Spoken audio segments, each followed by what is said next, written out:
Reka nongere mbasuhuze ndetse mbahe ikaze ku makuru mashya please. Tugarutse mu burasirazuba bwa Repubulika Iharanira Demokarasi ya Kongo,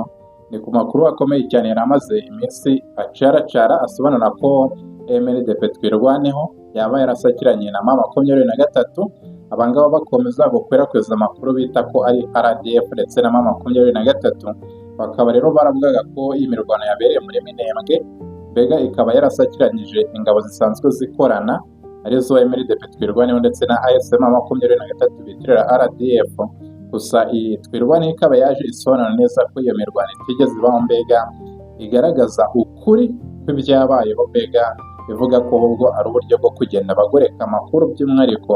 abari ku ruhande rwa Leta ya Repubulika Iharanira Demokarasi ya Kongo bagenda bayishira ibitero iri tsinda, iri huriro ririmo FARDC, FDNB n'abasirikari b'Abarundi za FDLR, Wazalendo ndetse n'izindi nyinshi cyane zikomeje kugaba mu bice bituwe cyane muri Minembwe, abigaba ku basivili.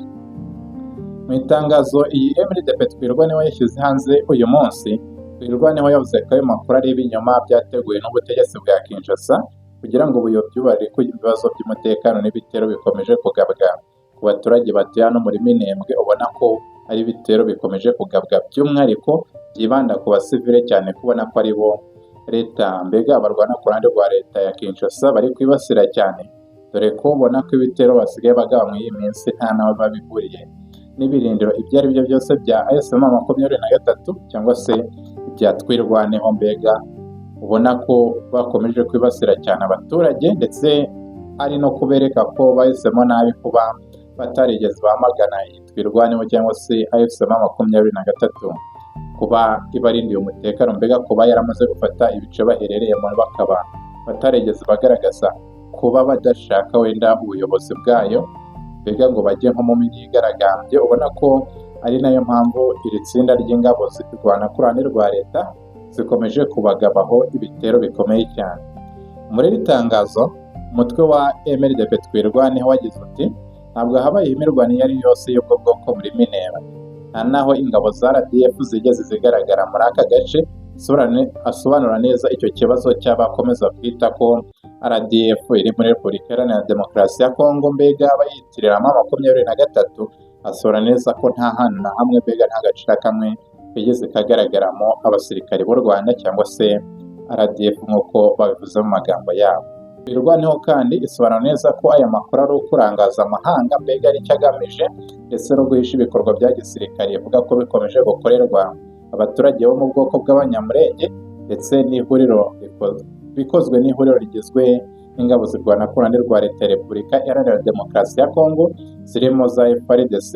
Abarundi, FDLR, Wazalendo, za Mayimayi, ubona ko na za Nyatura bari kumwe bafatanya kugaba ibiterano basivile muri Minembwe ndetse no mu tundi duce dutandukanye twamaze kuba twakigarurirwa na AFC M23.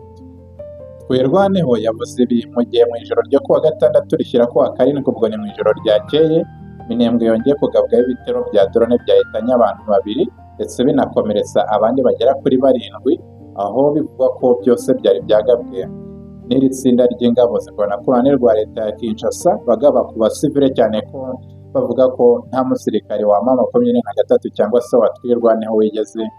abikomerekeramo. Ubona ko iri tsinda rikomeje kugaba ibitero by'umwihariko ku baturage b'Abanyamulenge, ubone ko bagikomeje irya vangura, mbega ryo kubaheza mu gihugu cyabo.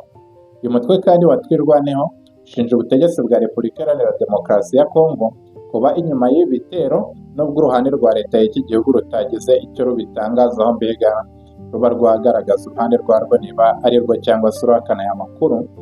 Bikaba bigaragara rero ko ari n'ukuri kwa Twirwaneho, ndetse bigaragaza ko basobanuye neza ibiri kuba, ndetse uruhande rwa Kinshasa rukaba nta byo kwiragura rufite, cyane ko ari ibintu biba bigaragarira amaso mu bice ibyo ari byo byose bakomeje kugabamo ibi bitero, n'abaturage babibona mbega ku manywa y'ihangu. Uyu mutwe kandi wanaboneyeho gusaba umuryango mpuzamahanga cyangwa se umuryango w'abibumbye, gusaba umuryango wa Afurika yunze ubumwe bw'Uburayi, gusaba Leta Zunze Ubumwe za Amerika ndetse n'indi miryango haranira uburenganzira bwa muntu gukomeza ndetse no kugerageza gukora iperereza ku bibazo by'umutekano biri muri Minembwe ndetse no gufata ingamba zikomeye cyane zo kugira ngo abaturage b'Abanyamulenge cyangwa se n'abandi bose batuye hariya muri Minembwe barindwe. Mbega ibi bitero bya Repubulika Iharanira Demokarasi ya Kongo bareke kuba bakomeza kwicwa n'izi drone n'ibitero bya drone ndetse n'indege za kajugujugu. Ubona ko leta ya Repubulika Iharanira Demokarasi ya Kongo yahisemo kuba yakoresha ibitero byo mu kirere kuko ibona ko ari byo bigera ku ntego, by'umwihariko mu kuba batsemba Abanyamulenge batuye mu burasirazuba bw'igihugu cyabo. Kanda subscribe twongere gusubira mu kanya.